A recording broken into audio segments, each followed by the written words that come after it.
NASA group had recently argued that the geocorona of Earth would have made it impossible to capture these images from orbit, as the hydrogen corona would have obscured the ultraviolet light.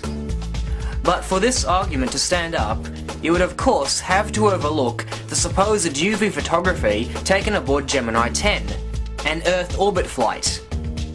We concluded that the Apollo 16 photos were probably snapped from orbit and the Earth superimposed into the image. But this raised another question from the pro-NASA side. So Mildred Pierce, a vocal proponent of these photos, had wrote in to ask, "I wonder if you might elaborate on the claim that the photos could have been faked by superimposing an image of the Earth over an image of the stars. Where did they get the image of the Earth? Why is the shadow of the Earth oriented exactly as it should? More importantly, why are the Arctic and tropical airglow bands, two different features at two different wavelengths, oriented exactly as they ought to be?" I can hardly be expected to know for sure where they got the image from. I wasn't part of the conspiracy. My best guess would be that they came from a satellite.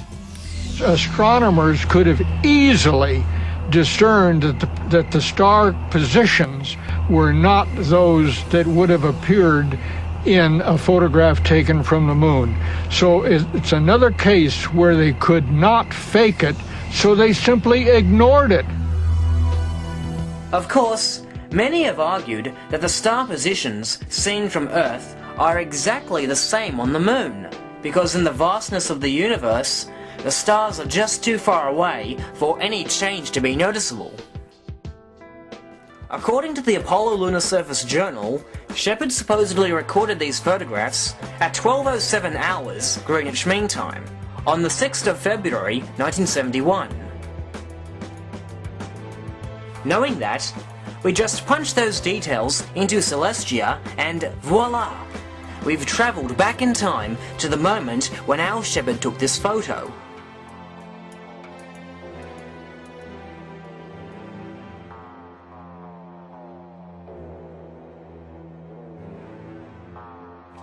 Now all we need do is travel to his landing site of Fra Mauro and look up to the sky to see the Earth.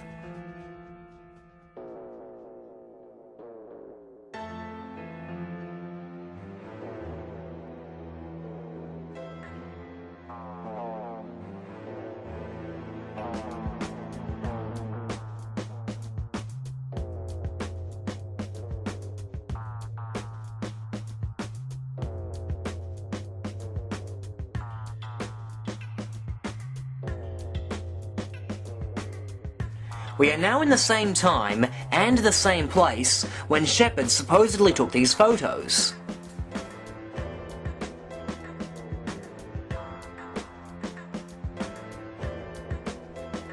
Note the respective positions of the planets Earth and Venus. At first, they seem to be in the right place, but when we compare them to the official Apollo 14 photographs, there's a problem. First, let's compare the two original images. We'll adjust them so that the Earth is lined up exactly the same. Watch now as we switch the images.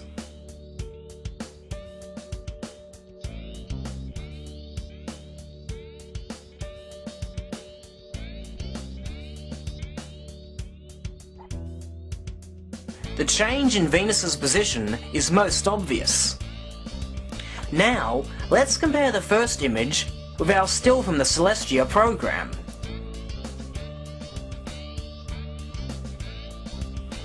Although the phase and position of the Earth are the same, Venus is clearly not in the right place, and is off by thousands of kilometers northeast.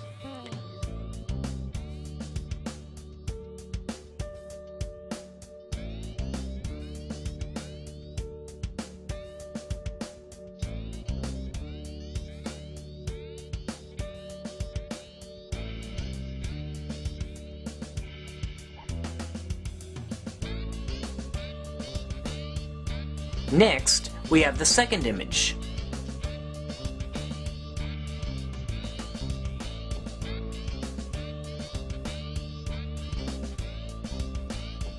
At face value, Venus appears to be in the right place, but upon closer inspection, we find that they still do not match up. Although closer this time, Venus is still slightly off-center, and thus these two versions overlap each other.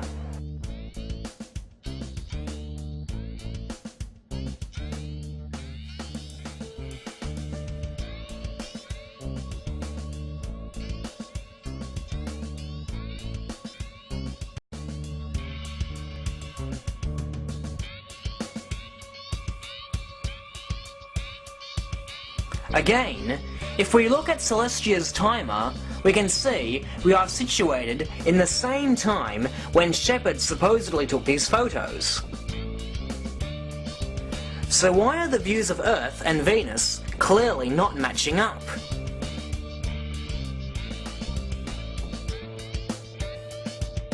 For the sake of thoroughness, I also captured this image of the lunar sky taken at 12:38 Greenwich Mean Time, more than half an hour after Shepard took these photos.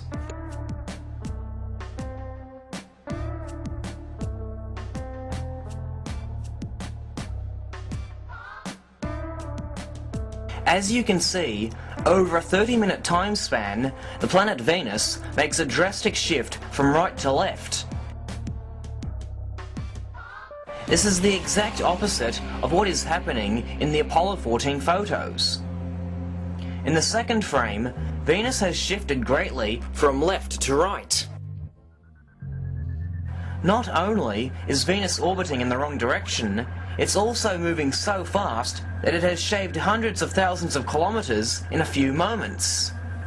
To get a planet to behave like this in two photos taken moments apart would be a complete impossibility. Clearly, the positions of Venus in these two Apollo 14 photos are false, and sadly, they are still cited as verification for the authenticity of the moon landings.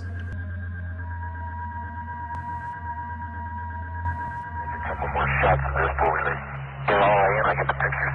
All right.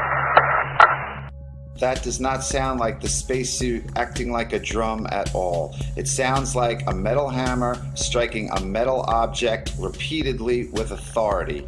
Pictured is Alan Bean during Apollo 12 striking a metal core tube into the so-called lunar surface with a metal hammer.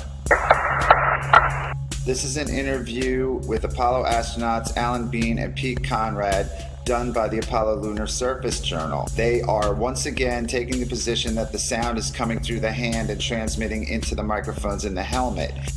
Alan Bean says, "I would have said it wasn't possible," and Pete Conrad responds, "The other guy can't hear it."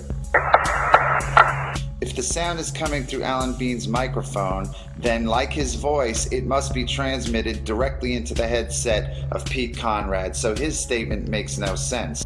Alan Bean's statement makes a lot of sense, since it would not have been possible in a vacuum. When Bean says, "I would have said it wasn't possible," he has science on his side.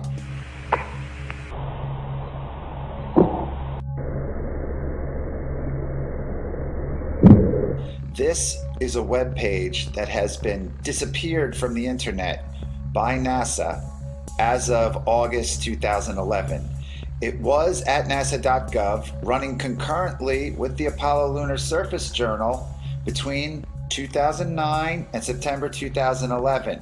However, this page, which was created for children, you can see the banner at the top, Lunar Science for Kids. This page directly contradicts the assertions made in the Apollo Lunar Surface Journal concerning the hammering sounds in Apollo 12, 15, and 17. It's odd to have a hammer or a metal tool and bang it against something and hear absolutely nothing. You can, sound won't travel in a vacuum, so there you are outside and you could be hitting something, no sound at all. No sound at all. No sound at all.